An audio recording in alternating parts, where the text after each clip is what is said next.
We all are witnessing the troubled times in the world today. The current being Israel and Gaza, the war breaking out. The news, the pictures, the videos are appalling. There is no account of human lives being taken every day and people injured.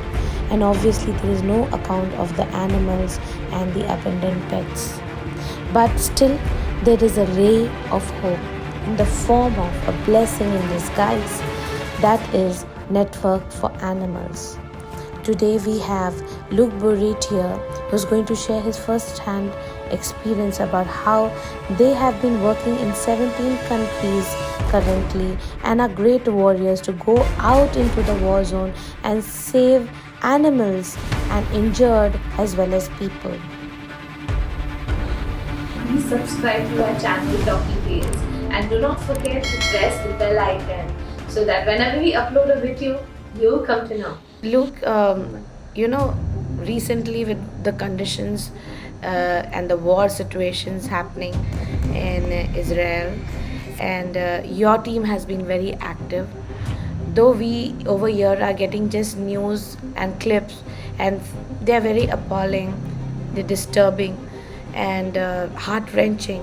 There are people suffering, but there's very few people even talking about animals, what's happening to them. So there have been videos circulating around showing Hamas terrorists shooting a dog at point blank.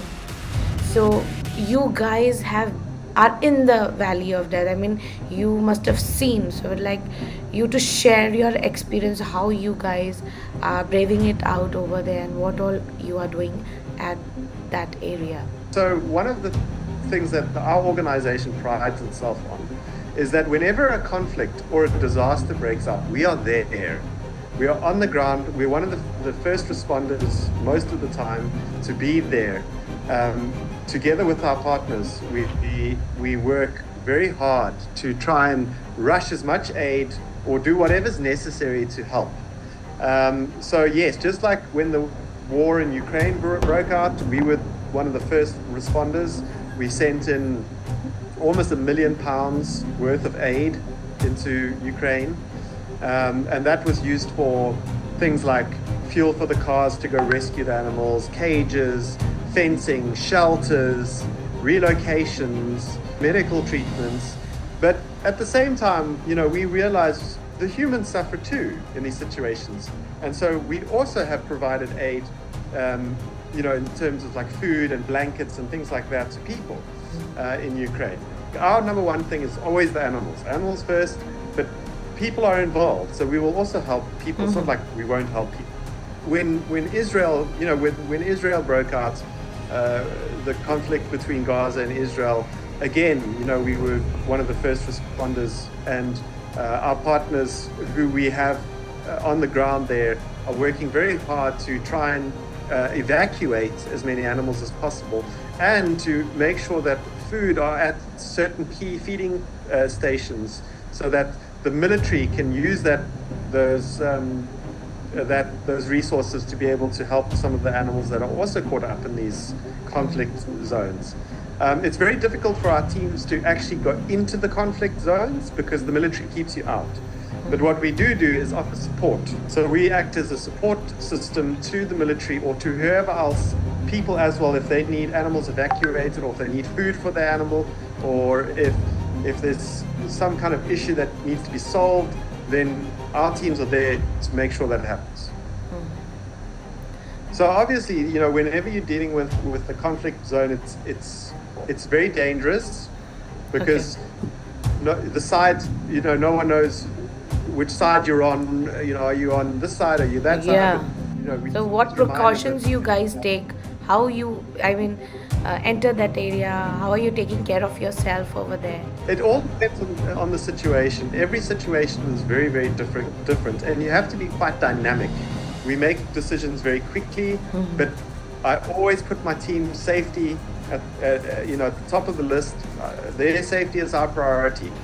So if they are in any danger whatsoever, then we reassess the situation, get them out or get them somewhere that they need to be.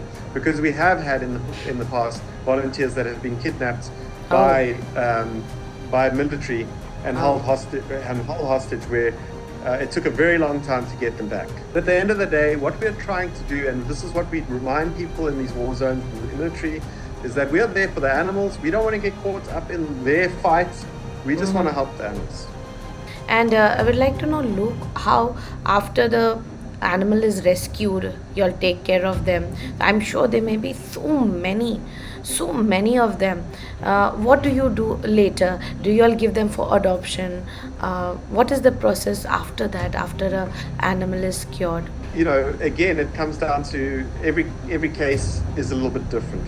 What we ultimately want is we want to try and treat and provide food and basic necessities like water and things like that to as many animals as possible. So it just really depends. You know, there are very few people that are willing to adopt because they already have animals. It's a massive investment taking in an animal. You have to feed them, look after them. Yeah. So the homes, it's not an easy thing to find homes. Sure. You've got to find the people. They've got to be willing.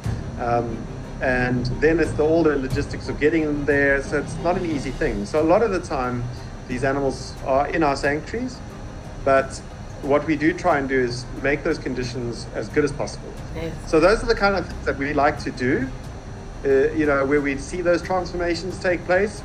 Dogs that were found on the side of the road that were shot, then rehabilitated, and then found a forever home. That story is so wonderful to tell, Yes. the transformation.